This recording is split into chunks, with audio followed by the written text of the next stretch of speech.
President Trump keeping up the pressure on Republicans to try again to repeal and replace Obamacare, even taking to Twitter to suggest if Americans have to live with it, maybe members of Congress should too. Tweeting this: if Obamacare is hurting people, and it is, why shouldn't it hurt the insurance companies, and why should Congress not be paying what public pays? President's budget director is defending his approach on getting health care fixed. The president simply reflecting the mood of the people. Go and poll the American public and find out what the most important issue is to them right now, and it's health care. So in the White House's view, they can't move on in the Senate. In the people's view, they should move on in the Senate. They should stay and work and figure out a way to solve this problem. Alex Conan is a former communications director for Senator Marco Rubio, and Wendy Osefo is a professor at Johns Hopkins University and a liberal political commentator. Thank you both for joining me. Good morning. Thank you, Molly. Is the president essentially doing here what the American people already see? The hypocrisy that the lawmakers get the sweet deal, but yet they're not getting things accomplished for the American people. Really on both sides, whether it's, neglecting to repeal and replace or setting up a system that falls far, far short. Alex?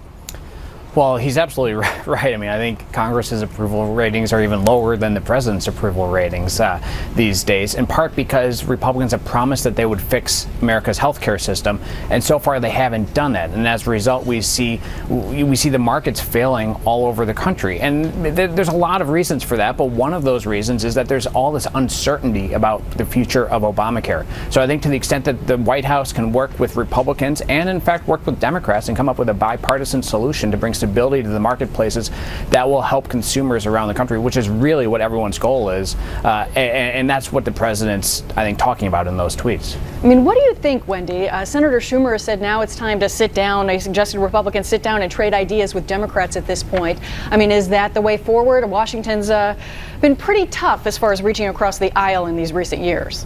Yeah, I absolutely agree. What has become crystal clear in the past few days is that healthcare has become more uncertain than ever. In one breath, we have the president saying that, he will gleefully watch as it implodes, and then the same breath, he's calling members of Congress quitters. And we know that McConnell worked for 2 months to hammer out a proposal, and what he came up with was the skinny repeal, which took away mandates and also cut the medical device tax. So what needs to happen is we need to stop wasting the time of the American people and really come together in a bipartisan manner to create a bill that is good for all Americans. What do you think, Alex, the idea that allowing Obamacare to implode? It doesn't seem like something anyone would like to see happen, but is it an approach that could work? What's the president's strategy there? That's a very good question. Look, the Republicans own healthcare right now, whether they like it or not. We run 3 branches of the government. We have the House, the Senate, and the White House, and we've promised that we would do something about Obamacare for the last 7 years. So we own it. And if the president stops the health insurance subsidies, which are passed directly on to consumers, if he stops those, you will see premiums go up for millions of Americans. And you know who they're going to hold accountable for that? The people that are running the government right now. So look, when President Trump was running for office, he said he didn't want to hurt people. He wanted to help them get more affordable health care insurance. I think having a bipartisan solution, which you now see members of Congress working on to try to bring stability to the markets, to bring down premiums, is really in everyone's best interest, especially the interest of the American people. Yeah, it's interesting to hear you say Republicans own it, because in a sense now, because they were unable to repeal at this point, they have to work in a certain structure. So, I mean, Wendy, does everybody really own this and have a responsibility to the American people? I think our elected officials have a responsibility to the American people, no matter what side of the aisle you are on. The Republicans right now have the House, have the Senate, and have the presidency, so the ownership is a little bit ticked up in that realm.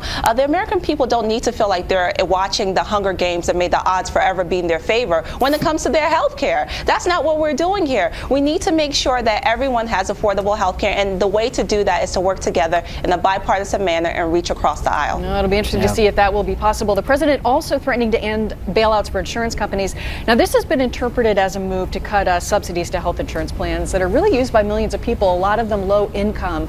Alex, your thoughts on that possible approach, on that interpretation? Yeah, I mean, look, I work with a lot of healthcare clients, and what they all say is that if you stop these payments, which are passed directly onto consumers, you're going to see premiums increasing for millions of low-income Americans. And a lot of those low-income Americans, that's Trump's base. So he's effectively raising premiums premiums on his own base. I don't think that makes a lot of sense. Instead, he should work with the Congress to bring stability to the marketplaces. I think to call it a bailout to the insurance industry, I think is not quite accurate, because it's really those payments are really going to bring stability to the marketplace and bring down premiums for consumers. I mean, and that is the big question right now. Where can we find that stability, Wendy? That's what everyone's watching right now. If they don't make changes and get something done, then things stay the same, and they don't get any better, and it could feasibly get worse if these insurance companies can't make plans. Absolutely. And one thing Alex mentioned was that level of uncertainty. And I think that that's what's really driving this, is that it's not going to help anyone, whether we're looking at members of Congress or whether we're looking at everyday Americans, as far as the healthcare is concerned, if there's this level of uncertainty on what is going to happen without healthcare. We need to define a path. We need to have a clear path, a clear sense of where we're going in this direction to better the American people. And it needs to be something that's clear to everyone, not just the politicians, but your everyday Americans. Because again, the people who will be impacted the most are the people who voted for Trump to go into office. That's right. So he needs to make his promise to them and keep that promise and let them know what he plans to do. Yeah, not just to the people who voted for him, but all of us. You know, we're all in this together. Yeah, Thank you, absolutely. Alex, Wendy, for joining us today. I appreciate your Thank you. insights. Thanks, guys. Thank you.